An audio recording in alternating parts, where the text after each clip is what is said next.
Hello again. You're watching today on eNCA, GSTV channel 403. Now, while government sits around the table discussing how to help people, the United Nations has stepped in and is giving hope to victims of the recent KwaZulu-Natal floods. The UN has donated 3 Wendy houses which will house some of the flood victims, bringing relief at crowded shelters.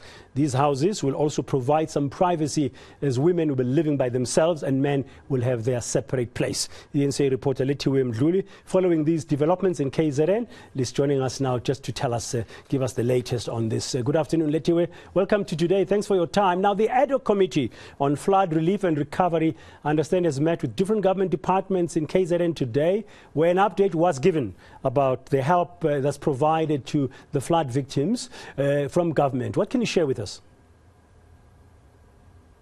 Well, Braden, the committee has heard from the different departments, more especially from the Departments of Social Development, on how they are helping these victims. The much-needed help that the victims need is very slow, especially when it comes to temporary housing units, because you know that a lot of people have been placed in these shelters so that they can register their names and receive the much-needed housing. They lost everything during the floods in April, and they've been living in these community halls for about 4 months now. And the main cry from a lot of victims is that the shelters are overcrowded, and as a result, they need responses from government. You'd remember that some of the victims even took matters into their own hands last month when they invaded a Transnet building here in Durban, in the south of Durban, in Montclair, because they wanted privacy. They wanted somewhere which was safe for them and their children. And unfortunately, this week we heard that those victims actually were evicted from that building. There's a court matter that is still ongoing regarding that. But today, government was actually providing answers in Parliament on the help that they've been providing. We have heard from the Department of Social Development that about 800 houses or temporary housing structures have been built so far. Remember that there's about 6,000 people in these shelters, Braden. So you just figure out for yourself the slow pace that government is moving towards building these structures. Only 800, and we do understand that majority of these victims have not been moved from these shelters. And I spoke to some of the victims yesterday, especially the ones that were evicted from the Transnet building, and they are saying that they are tired of being in an overcrowded place. There's also safety concerns from the victims, saying they are overcrowded, there's illnesses, and there's also reports of rape. And because these shelters are integrated, females and males are together, there's no way around having your own privacy, and children can't even study. The ad hoc committee heard from the DSD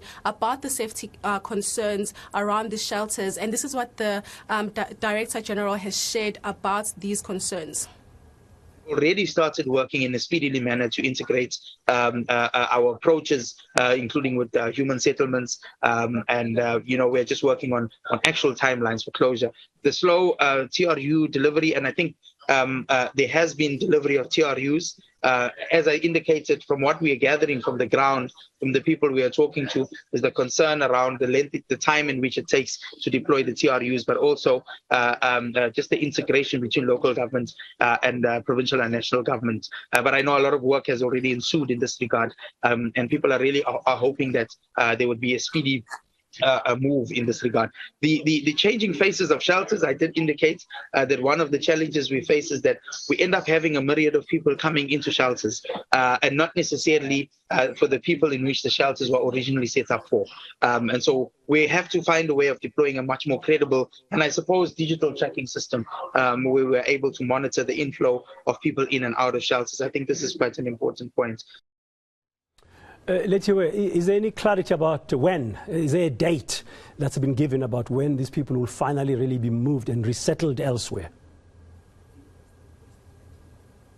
Well, but then the good news is there are some organizations that are working very hard in trying to help these victims. Today we were with the UN where they were donating windy houses, of course, to some of the flood victims here in Verulam, in Durban. 3 windy houses were provided for those victims, and there is a female windy house and also there's a male windy house. That much needed help was welcomed by the victims. And now the issue with what is going to happen moving forward, because because apparently there is a timeline that government is working on, especially the provincial government and the eThekwini municipality. The DG has shared that they are hoping that by December the shelters will be closed, which means that they have to provide over 6,000 people who are still living in shelters with the much needed TRUs. But no TRUs are being provided to these victims. And people have shared that now they are even afraid of illnesses in these places. While speaking on this is what the DG had to say. I must just state this case, which is a serious concern for us. And we think that we need to relook at the way in which shelters are actually set up. For example, we're using walls at the moment as shelters.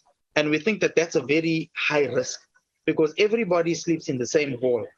You get women, men, children, and elderly people all sleeping in the same hall. In some instances, there's not adequate ablution facilities, but I must say that in most cases, we've been able to deploy ablution facilities. We've been able to deploy electricity in some cases where it's dark for people to move around. We've been able to really make it habitable, as it were. But we are concerned about what we think may be an impact and a ripple effect, a negative ripple effect of housing everybody in one hall, which is inclusive of crime, gender-based violence, COVID-19, the spreading, rape, and teenage pregnancies. We are worried about this. We need to think, and essentially what we're saying is that we need to probably rethink about the way in which shelters are set up so that we avoid this additional risk of having people falling into this situation. And Okay, that update there in Parliament, Lethiwe, ending that kind of information from them. But the people on the ground, just to finalize, when you're speaking to them, the frustrations around safety and health are very, very, very much noted. But they must be feeling frustrated by the pace, the slowness of delivery. Of course, Praden, and you'd remember that they were actually promised that they won't spend even 3 months at this temporary housing or these shelters that the municipality has provided for them.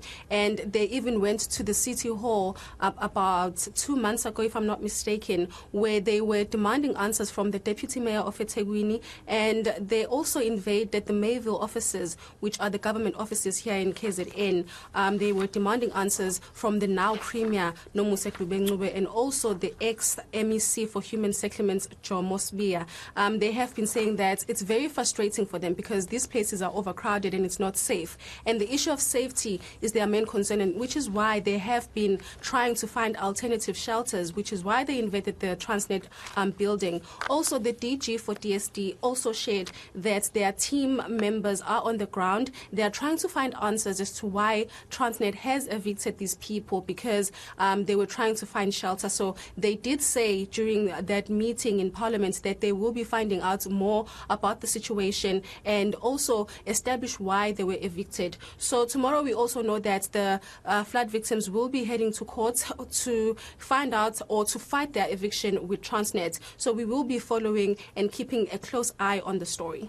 Thank you very much, Lethiwe Mdluli, there with that latest update in this matter of people who are still living in temporary shelters many more months, at least 4 months since the floods, and they were promised that within 3 months they'll be able to get alternative accommodation. Tomorrow there is a court case. Lethiwe Mdluli, our reporter, will be following that as well.